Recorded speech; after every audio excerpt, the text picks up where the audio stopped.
إن الحمد لله نحمده ونستعينه ونستغفره ونعوذ بالله من شرور أنفسنا ومن سيئات أعمالنا. من يهده الله فلا مضل له ومن يضلل فلا هادي له. أشهد أن لا إله إلا الله وحده لا شريك له وأشهد أن محمدا عبده ورسوله. قال الله تعالى في كتابه الكريم: يا أيها الذين آمنوا اتقوا الله حق تقاته ولا تموتن إلا وأنتم مسلمون. يا أيها الناس اتقوا ربكم الذي خلقكم من نفس واحدة وخلق منها زوجها وبث منهما رجالا كثيرا ونساء واتقوا الله الذي تساءلون به والأرحام إن الله كان عليكم رقيبا. يا أيها الذين آمنوا اتقوا الله وقولوا قولا سديدا يصلح لكم أعمالكم ويغفر لكم ذنوبكم ومن يطع الله ورسوله فقد فاز فوزا عظيما. أما بعد فإن أصدق الحديث كتاب الله وخير الهدي هدي نبينا محمد صلى الله عليه وسلم وشر الأمور محدثاتها فإن كل محدثة بدعة وكل بدعة ضلالة وكل ضلالة في النار. معاشر المسlimin wal muslimat rahimani wa rahimakumullah. Alhamdulillah, pada kesempatan yang mulia ini Allah Subhanahu wa taala kembali mempertemukan kita untuk kita melanjutkan pembahasan mengenai nawaqidul Islam, pembatal-pembatal keislaman yang wajib untuk kita waspadai dan kita jauhi. Kita berharap mudah-mudahan duduknya kita di salah satu rumah Allah ini dalam rangka kita membahas Al-Quran dan Sunnah, membahas ilmu agama Allah Subhanahu wa taala yang mulia. Allah jadikan kita diangkat derajatnya olehnya Subhanahu wa taala, dimudahkan kita untuk melangkahkan kaki menuju surganya Subhanahu wa taala. Amin ya rabbal alamin. Nah, kita kembali membaca Durusun fi Nawaqidil Islam karya Syekh Shalih Al-Fauzan hafizahullah dalam mensyarah kitab Nawaqidul Islam Al-Ashraf karya Syekh Muhammad bin Abdul Wahhab At-Tamimi rahimahullahu rahmatan wasi'ah. Kita masuk pada pelajaran yang keempat, yaitu mengenai penjelasan pembatal keislaman yang ketiga. Barang siapa tidak mengkafirkan orang kafir atau ragu mengenai kekufuran mereka atau kekafiran mereka. Qala al-muallif rahimahullah, berkata Syekh Muhammad rahimahullahu taala, man lam yukaffiril musyrikina aw syakka fi kufrihim aw sahhaha madhhabahum kafara. Barang siapa yang tidak mengkafirkan orang-orang musyrik atau ragu di dalam kekufuran mereka atau membenarkan madhab mereka, aliran mereka, madhab pendapat mereka, maka dia telah kafir. Jadi ada 3 poin yang disebutkan Syekh di sini dalam satu pembatal keislaman, yaitu pembatal yang ketiga, yang mana masing-masingnya ini berkaitan erat kaitannya dengan satu dengan yang lain. Yang pertama adalah man lam yukaffiril musyrikin, tidak mengkafirkan orang musyrik. Anda perhatikan di sini kata-kata orang-orang musyrik, bukan orang-orang muslim. Ada sebagian orang itu menganggap bahwa Syekh Muhammad dan para pengikutnya yang sering dijuluki dengan istilah Wahabi itu suka mengkafirkan kaum muslimin. Tidak ada bukti Justru adanya poin yang mengatakan siapa yang tidak mengkafirkan kaum musyrikin, orang musyrik bukan orang muslim, Au syakka fi kufrihim, atau ragu dalam kekufuran mereka. Ada orang musyrik, penyembah berhala misalnya, atau bukan orang Islam orang di luar Islam, orang kafir. Kemudian ada orang muslim yang atau dia mengaku dirinya muslim, kemudian mengatakan saya nggak berani mengatakan orang ini kafir misalnya, padahal jelas-jelas orang kafir. Au sahhaha madhhabahum, atau membenarkan madhab mereka, pendapat mereka. Misalnya ada di antara kekufuran itu kan menyamakan Allah dengan makhluk. Misalnya orang-orang Nasrani mengatakan bahwa Allah itu adalah salah satu dari 3 Tuhan yang disembah oleh mereka. Kalau ada orang mengatakan, wah benar itu, gitu ya. Benar itu, keyakinan seperti itu benar, misalnya gitu ya. Maka ini termasuk bagian dari kekufuran karena membenarkan keyakinan atau pendapat kekufuran. Disebutkan di sini perkataan Syekh Muhammad yang ketiga, maksudnya yang ketiga dari pembatal-pembatal keislaman. Barang siapa tidak mengkafirkan orang-orang musyrik, karena wajib bagi setiap muslim untuk mengkafirkan siapa saja yang dikafirkan Allah dan Rasulullah Shallallahu Alaihi Wasallam. Ini perlu digarisbawahi. Ya. Kenapa wajib kita selaku orang beriman atau orang-orang muslim itu menyatakan kafirnya orang yang ya bukan dari agama Islam gitu. Karena mereka dikafirkan oleh Allah dan Rasulnya. Nanti disebutkan di sini dalil-dalil yang sangat banyak mengenai hal ini. Beberapa ayat-ayat Al-Quran yang Allah mengkafirkan keyakinan-keyakinan kufur yang dianut oleh orang-orang kafir. Sehingga wajib bagi kita mengkafirkan siapapun yang Allah dan Rasulnya kafirkan. Kalau Allah dan Rasulnya tidak mengkafirkan, maka kita tidak pula mengkafirkannya. Nah, gitu. Dan itu adalah konsekuensi iman. Konsekuensi iman. Kenapa kok perlu kita tegas di sini? Ini bagian iman, ini bagian kekufuran. Agar supaya iman itu semakin jelas, kekufuran semakin jelas. Iman itu semakin jelas diyakini atau dipegang oleh seorang mukmin, dan kekufuran itu semakin jelas untuk dihindari oleh seorang mukmin. Kalau misalnya ya tidak mengkafirkan yang benar-benar dinyatakan kafir oleh Allah dan Rasulnya, ini yang terjadi bagaimana? Yang terjadi akan timbul yang namanya percampur adukan antara iman dan kekufuran, sehingga ini tentu akan merusak keimanan itu sendiri. Seperti tadi ada orang misalnya ragu, saya nggak berani mengatakan orang Nasrani itu orang kafir. Kenapa? Karena mereka ini juga pengikut seorang nabi, misal gitu ya, Nabi Isa alaihissalam. Atau ada orang-orang Yahudi yang kemudian orang-orang Muslim mengatakan, misalnya ada orang Muslim yang mengatakan, saya tidak mengatakan orang Yahudi itu kafir keluar dari agama. Kenapa? Karena di tengah mereka juga ada kitab dari Allah SWT, yaitu kitab Taurat. Padahal Allah dalam Al-Quran, Rasulullah dalam hadis menyatakan jelas-jelas kafirnya mereka. Nah, maka ini tidak diperbolehkan seseorang untuk meragukan kekufuran yang benar-benar kufur menurut Allah dan Rasulnya. Allah telah mengkafirkan kaum musyrikin, para penyembah berhala, dan selain mereka yang menyembah selain Allah. Mengkafirkan siapa yang tidak beriman kepada para rasul atau sebagian dari rasul, sebagaimana disebutkan dalam Al-Quran dan As-Sunnah An-Nabawiyah. Ya, orang Nasrani, orang Yahudi, mereka meyakini para nabi, para rasul, tapi tidak meyakini Rasulullah Muhammad Sallallahu Alaihi Wasallam, berarti kafir. Allah dan Rasulnya mengkafirkan mereka karena sebab itu. Ya, termasuk juga kekufuran dan kesyirikan yang mereka lakukan. Seperti orang-orang Nasrani menyatakan bahwa Allah Subhanahu wa Ta'ala salah satu dari yang 3. Atau bahkan lebih ekstrim lagi, di antara mereka mengatakan Allah sendiri yang menyatakan kekufuran mereka, bahwa Isa bin Maryam itu adalah Allah SWT itu sendiri.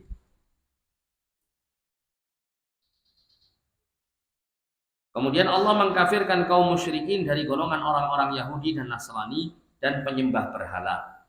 Maka wajib bagi setiap muslim untuk meyakini kekufuran mereka dengan hatinya sebagai bentuk keikutsertaan dalam pengkafiran Allah dan Rasulullah terhadap mereka. Dan nanti tentunya setelah seseorang itu dinyatakan kafir, nanti ada konsekuensi ya. Orang-orang beriman itu apa yang harus dilakukan kepada orang-orang kafir ini, apa yang dilarang dan apa yang boleh kepada orang-orang kafir, perlakuan-perlakuan yang dilakukan oleh kaum muslimin terhadap mereka. Nah, nanti diterangkan oleh Syekh nanti di tetap bab ini, tapi dalam pembahasan di akhir-akhir ini ya. Mengenai bab ini nanti diterangkan hukum-hukum yang menjadi dasar mengkafirkan orang kafir, kemudian apa saja yang dilakukan oleh kaum muslimin kepada orang-orang kafir dan apa saja yang tidak boleh dan dibolehkan ya, dalam hal ini.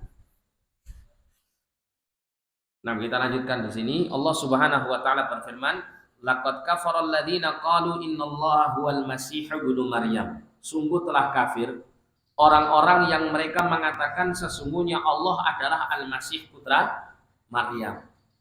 Ini salah satu bentuk kekufuran orang-orang Nasrani. Mereka menyatakan bahwa Isa putra Maryam itu adalah Allah. Ya, ada dua ya yang mengatakan dalam kubu orang Nasrani itu ada yang mengatakan bahwa Allah itu salah satu dari 3 oknum Tuhan yang disembah. Ada yang mengatakan lebih ekstrim lagi bahwa Isa bin Maryam itu adalah Allah itu sendiri. Allah itu sendiri. Seperti halnya orang-orang ya, penyembah berhala ya, dari kalangan Hindu itu juga mengatakan bahwa Krishna itu adalah titisannya apa? Titisan Tuhanan gitu ya. Atau yang serupa dengan itu. Kalau di tengah-tengah masyarakat kaum muslimin ada orang-orang golongan sufi ekstrim yang bisa ya, keyakinan mereka itu bisa mengantarkan mereka keluar dari agama ketika mereka mengatakan manunggaling kawulolan Gusti. Allah itu menyatu dengan saya secara zatnya. Amin. Ya, bukan kalimat-kalimat kiasan, tapi menurut mereka adalah benar-benar apa hakikat bersatunya dia dengan Allah Subhanahu wa taala secara zatnya. Nah, ini jelas-jelas apa? Jelas-jelas menyimpang dan bentuk kekufuran.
Kalau tadi dalam surah Al-Maidah yang ayat pertama tadi surah Al-Maidah 17, terus ayat yang kedua tadi mengenai Yahudi surah Al-Maidah ayat 64. Ya, di sini ada surah Ali Imran ayat 181 Allah mengatakan sungguh laqad sami'a Allahu qawlan alladziina qalu innallaha faqir.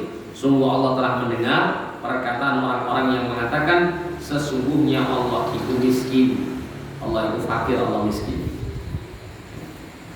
Nah, ini adalah perkataan kecil orang-orang kafir kepada Allah yang membuat mereka kufur. Jadi bentuk kekufuran banyak ya. Nanti juga kita temukan nanti ada kekufuran itu terjadi karena sebab celaan-celaan kepada Allah, kepada Rasulullah, kepada agama, kepada ya, balasan siksa dan neraka, siksa dan pahala gitu ya. Dan yang lain-lainnya. Dan sebagainya dari berbagai ungkapan yang disebutkan oleh Allah tentang mereka. Padahal mereka adalah ahlul kitab. Mereka adalah orang yang diberi kitab oleh Allah Subhanahu wa taala. Cukuplah sebagai dasar pengkafiran mereka bahwa mereka kufur terhadap Muhammad SAW yang diutus oleh Allah untuk seluruh manusia, yang namanya mereka dapati telah tertulis di dalam Taurat dan Injil. Jadi kalau seandainya kita menemukan ada orang Nasrani, orang Yahudi itu di atas agama mereka yang murni, kitab yang mereka pegang katakanlah masih pegang kitab yang paling murni dari kitab Taurat dan Injil, yang belum apa? Yang belum terdistorsi, yang belum ada perubahan-perubahan atau penyimpangan-penyimpangan di dalamnya. Ketika itu kita mendapati misalnya mereka berada di atas agama yang murni dari kalangan Yahudi dan Nasrani, tapi mereka tidak beriman kepada Rasulullah Muhammad SAW, maka ini sudah cukup menjadikan mereka termasuk dari golongan orang-orang yang kafir. Tidak boleh kita ragu untuk mengatakan kafirnya mereka. Contoh ada beberapa informasi ya, beberapa tahun yang lalu itu saya pernah mendengar ada sebuah kitab Bible ya, Injil yang disebut dengan Injil Barnabas ya, yang katanya kitab Injil ini ditemukan dan di dalam kitab Injil tersebut banyak ya, menyebutkan tentang ajaran murni Nabi Isa alaihissalam. Katakan ada orang Nasrani yang punya keyakinan seperti keyakinan yang dikategorikan benar menurut apa? Menurut agama Nasrani waktu itu atau agama Islam yang dibawa oleh Nabi Isa waktu itu, atau mengikuti Injil Barnabas yang katanya murni ini, misalnya ini ya. Dia mengesahkan Allah, menyatakan Nabi Isa adalah utusan Allah. Mereka mengatakan bahwa Maryam adalah ibunya Isa dan dalam kondisi suci, tidak apa? Melakukan perbuatan zina. Nabi Isa alaihissalam terlahir tanpa bapak itu adalah karena kehendak Allah sebagai tanda kebesaran Allah Subhanahu wa taala. Misalnya demikian. Dia tidak menyekutukan Allah di dalam penyembahannya kepada Allah. Akan tetapi ketika Islam sampai kepadanya, Islam dibawa oleh Nabi kita Muhammad SAW, itu sampai kepadanya, terus kemudian dia tidak mau beriman. Hendaklah saya lebih baik tetap di atas agama saya yang sekarang. Saya nggak akan masuk Islam.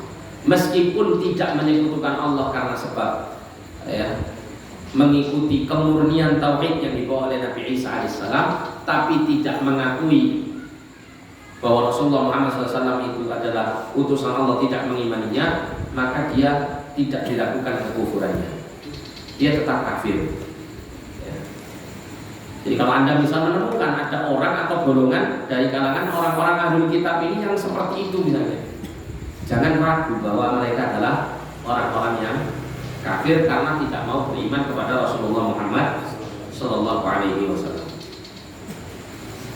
Allah Subhanahu Wa Taala berfirman dalam Quran surah Al-A'raf ayat 157-158, An-Nabiyyul Ummiyyu alladzi yajidunahu maktuban 'indahum fi at-Taurati wal Injili ya'muruhum bil ma'ruf wa yanhahum 'anil munkari wa yuhillu lahum at-thayyibat wa yuharrimu 'alaihim al-khaba'ith wa yad'u 'anhum israhum wal aghlal allati kanat 'alaihim فالذين آمنوا به وعزروه ونصروه واتبعوا النور الذي أنزل معه أولئك هم المفلحون قل يا أيها الناس إني رسول الله إليكم جميعا الذي له ملك السماوات والأرض.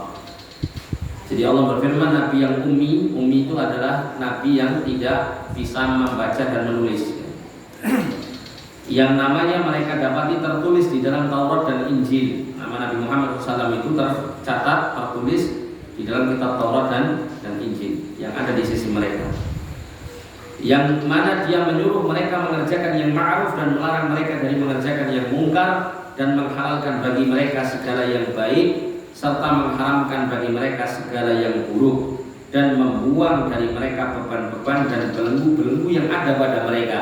Beban-beban, belenggu-belenggu ini maknanya adalah kaitannya dengan syariat yang dipikul oleh mereka itu yang berat-berat gitu.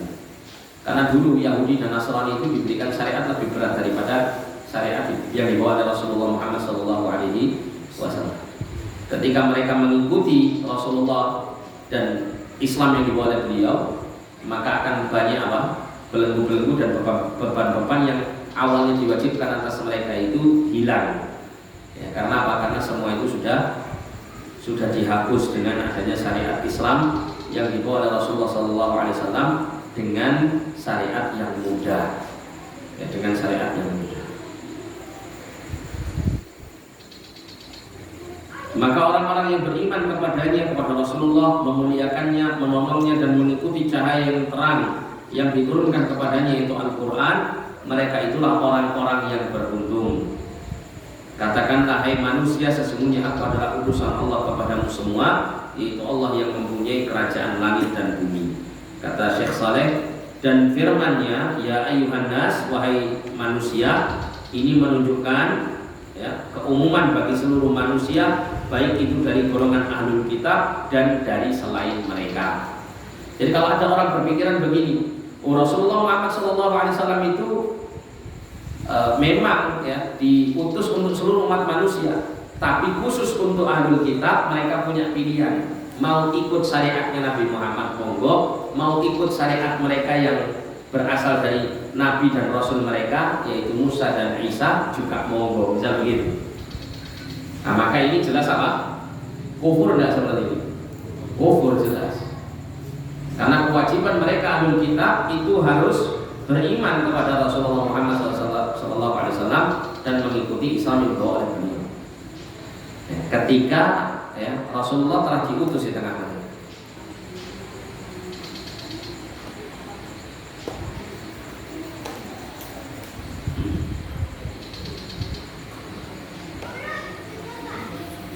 Kemudian di sini disebutkan dalam Quran surah Al-A'raf 158, Inni Rasulullah ilaikum jami'a, sesungguhnya aku adalah utusan Allah kepada kalian semuanya.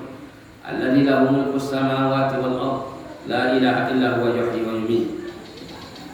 Yang mana ya Allah Subhanahu wa taala itu dialah yang memiliki kerajaan langit dan bumi. Tidak ada sesembahan yang berhak disembah dengan sebenarnya selain Dia. Dialah yang menghidupkan dan mematikan. Fa'aminu billahi wa rasulihi nabiyil ummi, maka berimanlah kalian kepada Allah dan Rasulnya, yaitu seorang nabi yang ummi. Alladzi yu'minu billahi wa kalimatihi wattabi'uhu la'allakum tahtadun, yang mana dia beriman kepada Allah dan kalimat-kalimatnya, dan ikutilah dia agar supaya kalian yang mendapatkan petunjuk. Jadi di sini disebutkan wattaba'uhu, dan ikutilah dia, siapa? Rasulullah SAW. Ikuti sunnahnya, ikuti ajarannya.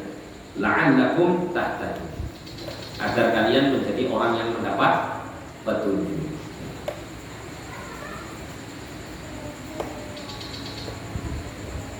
Dan firman Allah Subhanahu wa taala, "Wa ma arsalnaka illa kafatan lin-nasi basyiran wa nadhira." Dalam Quran surat Saba ayat 28.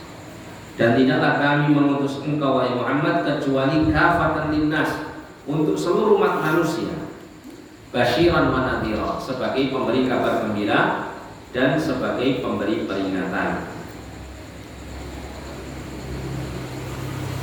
Jadi di sini menunjukkan apa?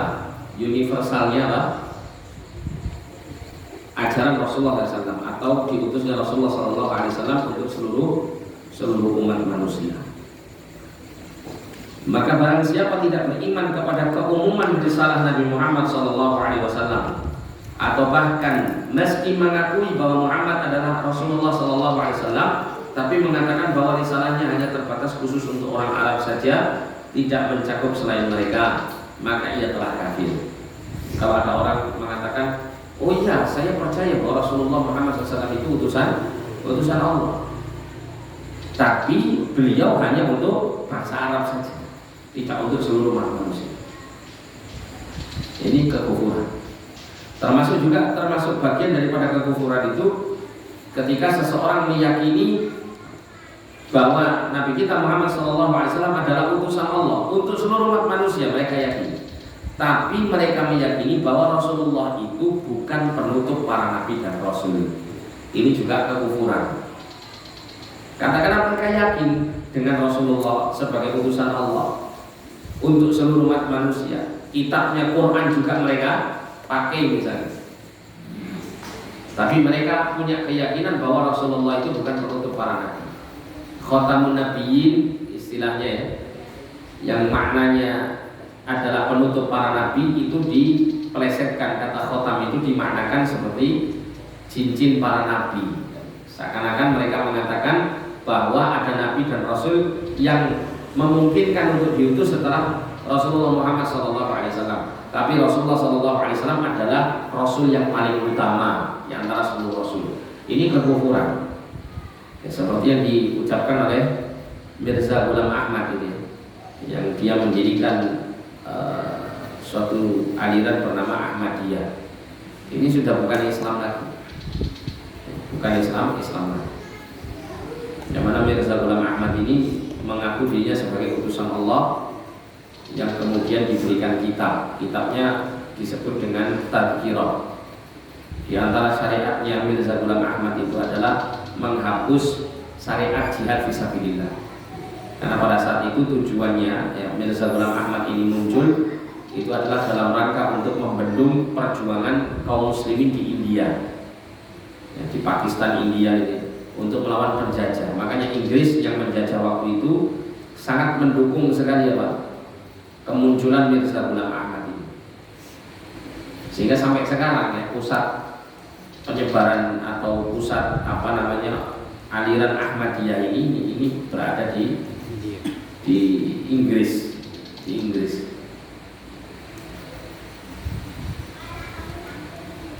Jadi orang yang menyatakan dirinya Muslim ternyata Ahmadiyah, dia bukan Muslim.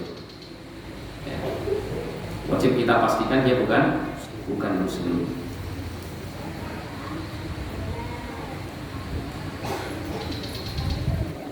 Dikatakan di sini, lalu bagaimana bagi yang mengingkari risalahnya dan tidak beriman kepadanya? Jika mengimani Rasulullah sebagai utusan Allah, tapi dia mengimani bahwa Rasulullah itu hanya terbatas diutus di tengah-tengah bangsa Arab saja, ini bisa kafir dia. Apalagi sama sekali mengingkari risalah yang dibawa oleh Rasulullah Muhammad SAW. Ya tentunya juga sama-sama kafir dia. Dan orang-orang yang meragukan kekafiran kaum musyrikin secara umum, baik itu dari kalangan penyembah berhala, dari kalangan Yahudi dan Nasrani, atau dari kalangan yang menisbatkan diri mereka kepada Islam, tapi mereka menyekutukan Allah, wajib dianggap sebagai orang kafir. Setiap orang yang menyekutukan Allah, menyembah selain Allah bersamanya, semisal pepohonan, bebatuan, berhala-berhala, patung-patung, kuburan, tempat-tempat keramat, maka ia adalah orang musyrik, kafir, dan wajib dikafirkan meski ia mengaku Islam dan menyatakan la ilaha illallah Muhammadan Rasulullah. Karena perbuatan syirik membatalkan kalimat syahadat, bertentangan dengan Islam dan merusak ketauhidan. Ini yang jelas-jelas gitu ya. Kata orang awam sekalipun dari kalangan kaum muslimin akan menyatakan itu bentuk syirik itu.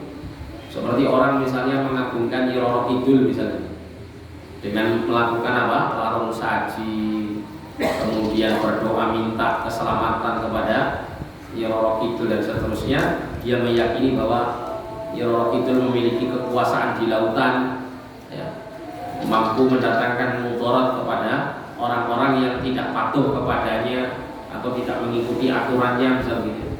Ini jelas kesyirikan, musyrik orang yang melakukan hal seperti ini atau meyakini hal seperti ini. Sampai disediakan satu kamar khusus gitu.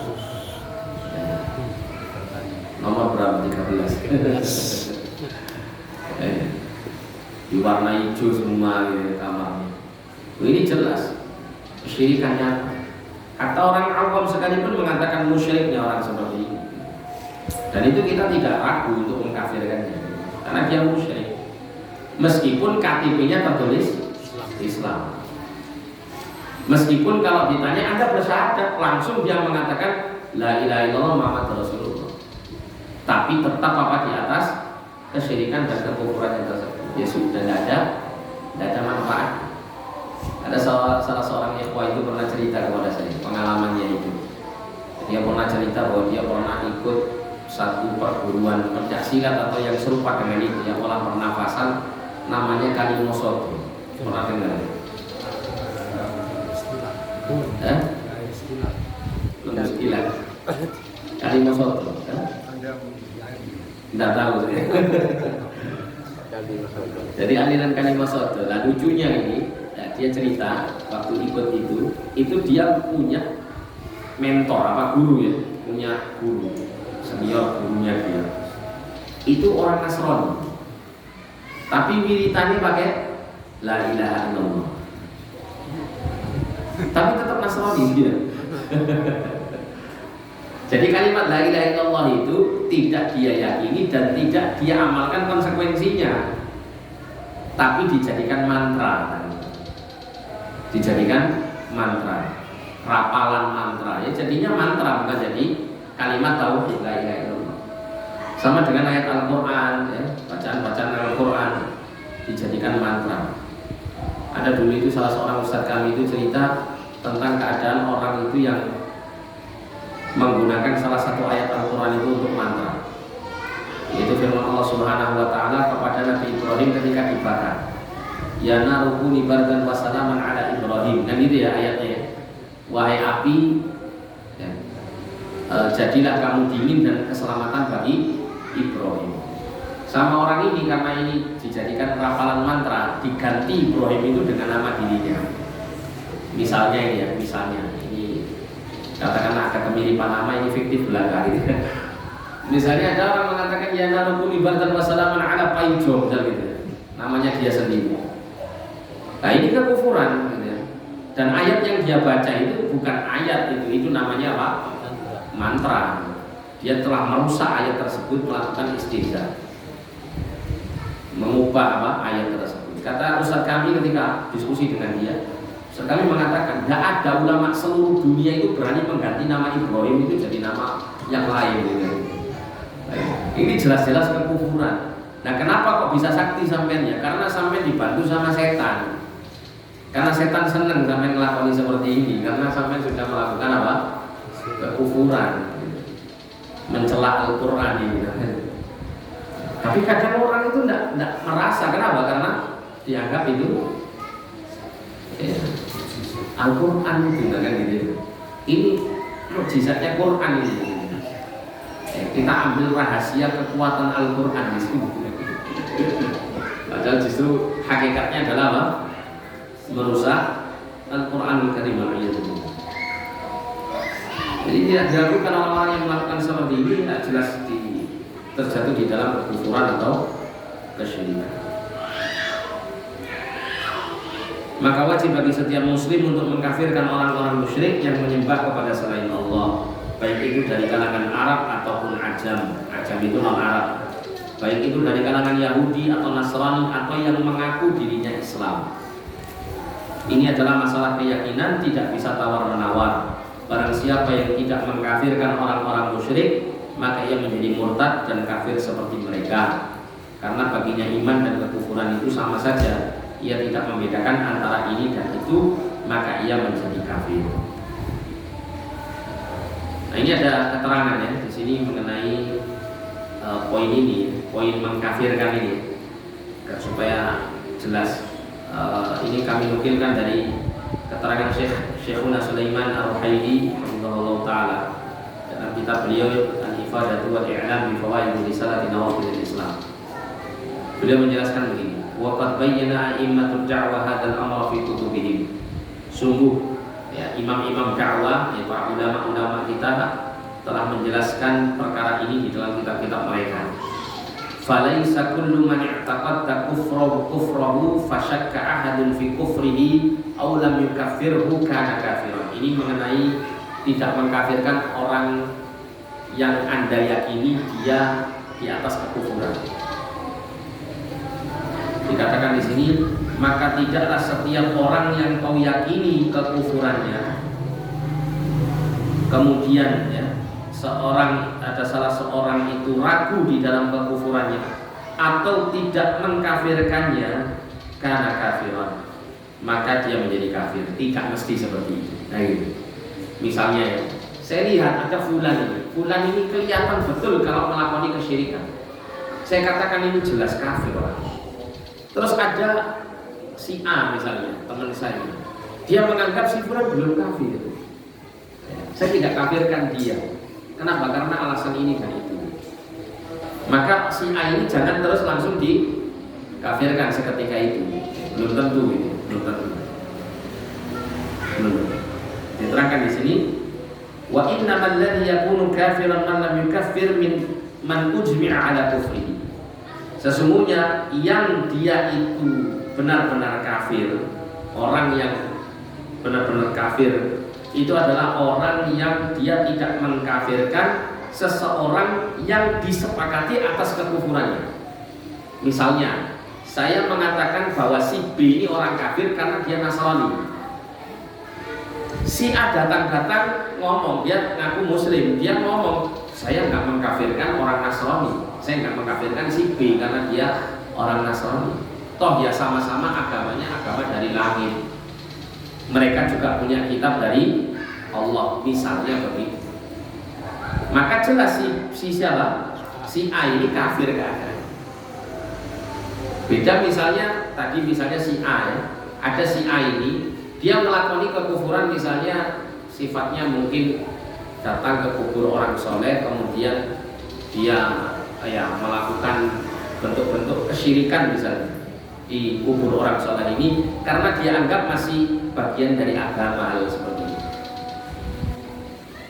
Nah misalnya kita tahu wah ini kekufuran kesyirikan, bisa jadi ini orang ini bisa kafir gitu. Terus datang si B ngomong saya belum berani mengkafirkan si A. Kenapa? Karena kondisinya begini. Maka si B ini belum tentu kafir. Kenapa? Karena bisa jadi memang si B ini memang benar untuk tidak tergesa-gesa untuk mengkafirkan si A. Kenapa? Karena si A belum disepakati betul kekafirannya. Secara zahir dia menyatakan dia muslim, ya, tapi ketika dia melakukan kekufuran atau kesyirikan yang dilakukan itu menurut dia mungkin samar-samar kesyirikannya, belum benar-benar pasti dia anggap sebagai kesyirikan. Dan orang awam pun juga menganggap bahwa bisa jadi dia tidak melakukan kesyirikan gitu. Atau bahkan itu merupakan bagian dari agama yang dilakukan, misal seperti ini. Nah, maka ini bukan menjadi sesuatu yang disepakati atas kesyirikan atau kekufuran orang tersebut. Bisa dipahami ya? Beda dengan jelas-jelas orang Nasrani, orang Hindu, orang Buddha, orang yang jelas-jelas kafir gitu ya. Terus kemudian kita tidak kafirkan dia atau ragu pada kekufurannya, nah, maka kita bisa terjerumus ke dalam kekufuran. Nah kita lanjutkan di sini. Nah, termasuk juga yang melakoni larung saji ke Nyiro Kidul tadi jelas gitu ya, orang awam sekalipun memahami apa itu jelas kafir. Yang Nyiro Kidul kan jin atau setan kan gitu ya, yang menyembah setan kan begitu jelas. Tapi kalau masih datang ke kubur para wali, masih menganggap ya, melakukan minta-minta ke mbah wali ini dalam arti niat untuk tawasul dan semacamnya, itu kan bisa jadi seperti itu kan sebagian kaum muslimin masih menganggap hal itu sesuatu hal yang baik, bagian dari agama, tidak benar-benar diyakini atau diketahui ya, secara pasti oleh mereka bahwa perbuatan itu adalah perbuatan kekufuran. Maka tentunya Pak, belum tentu disepakati kafirnya orang ini. Terlanjutkan di sini, wa innamal ladzi yakunu kafiran man lam yukafir man ujmi'a ala kufrihi. Dan sesungguhnya yang dia menjadi kafir adalah orang yang tidak mengkafirkan orang yang telah disepakati atas kekufurannya. Au dalal dalil ala kufrihi, atau ada dalil yang menunjukkan atas kekufuran orang tersebut. Wajtama'at fihi asyurut, dan telah terkumpul padanya itu syarat-syarat pengkafiran. Wantafat al-mawani', dan telah hilang berbagai macam penghalang-penghalang orang itu dikafirkan. Wa hakama 'alimun rabbaniyun bi kufrihi, dan kemudian ada seorang alim rabbani, seorang ahli ilmu yang telah memutuskan suatu keputusan bahwasanya dia benar-benar telah terjatuh pada kekufuran. Fa ma'a ilmihi bi kulli hadza la yukaffiru fa hadza naqidun. Maka jika bersamaan dengan pengetahuannya tentang semua ini, terus kemudian dia tidak mengkafirkan orang yang sudah dikafirkan oleh kaum muslimin, oleh para ulama, ya, jelas-jelas dia telah keluar dari agama, maka ini akan menjadi pembatal agama bagi orang yang tidak mengkafirkannya. Amma ghairu hadza, adapun selain ini, fa innahu la yanqudul Islam, maka sesungguhnya hal ini tidak membatalkan keislamannya. Bal qad yakunul wajib 'ala al-insani idza i'taqada anna al-mu'ayyana al-madhkura lam yaf'alil mukaffiru aslan fa innal wajib 'alaihi an la yukaffaru. Jadi dikatakan oleh Syekh ya, bahkan ya, terkadang menjadi sesuatu yang wajib atas manusia ketika dia meyakini bahwa individu tertentu yang disebutkan dia tidak mengerjakan perkara-perkara yang kemudian dia dikafirkan secara asalnya, maka sesungguhnya dia wajib atasnya untuk tidak dikafirkan.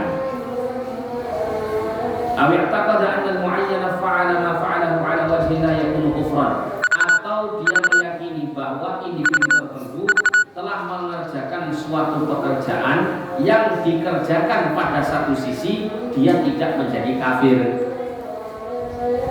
Masih belum jelas kekufurannya gitu. Fa innal wajiba 'alaihi an la yukafirhu, maka sesungguhnya yang wajib atasnya adalah tidak mengkafirkannya. Aw ya'taqada anna al-mu'ayyana, atau meyakini bahwasanya individu tertentu wa in fa'ala kufran, meskipun individu ini telah melakukan kekufuran, lam tajtami' fihi syurut, namun tidak terkumpul di dalam dirinya syarat-syarat untuk dikafirkan. Mungkin karena bodoh, mungkin karena menganggap yang dilakukan itu bagian dari agama, sehingga dia tidak menyengaja melakukan itu sebagai sebuah kekufuran atau kesyirikan.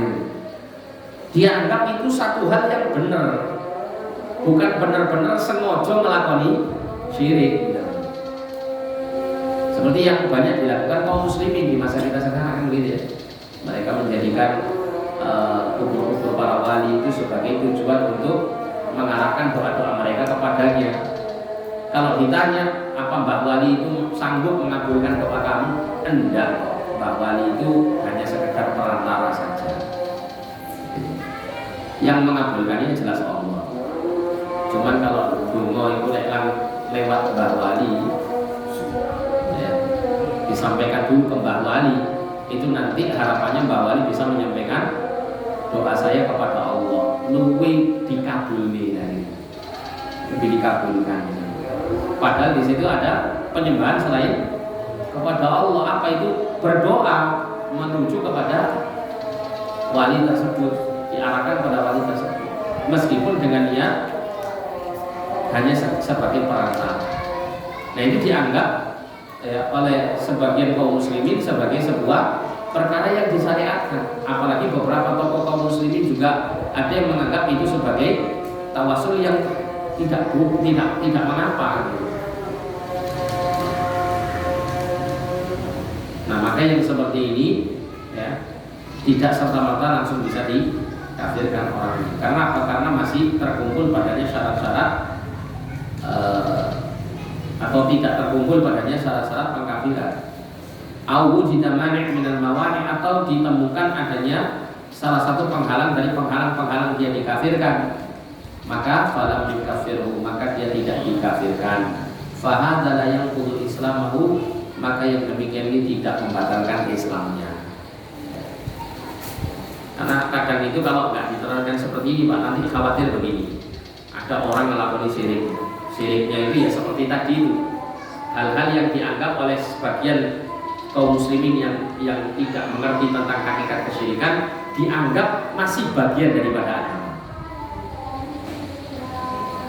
Terus kemudian kita yang sudah belajar ini, aku ngerti di syirik, berarti orang ini apa? Sudah kafir, keluar dari agama Islam. Nah, itu jangan sampai seperti itu, tergesa-gesa. Ya.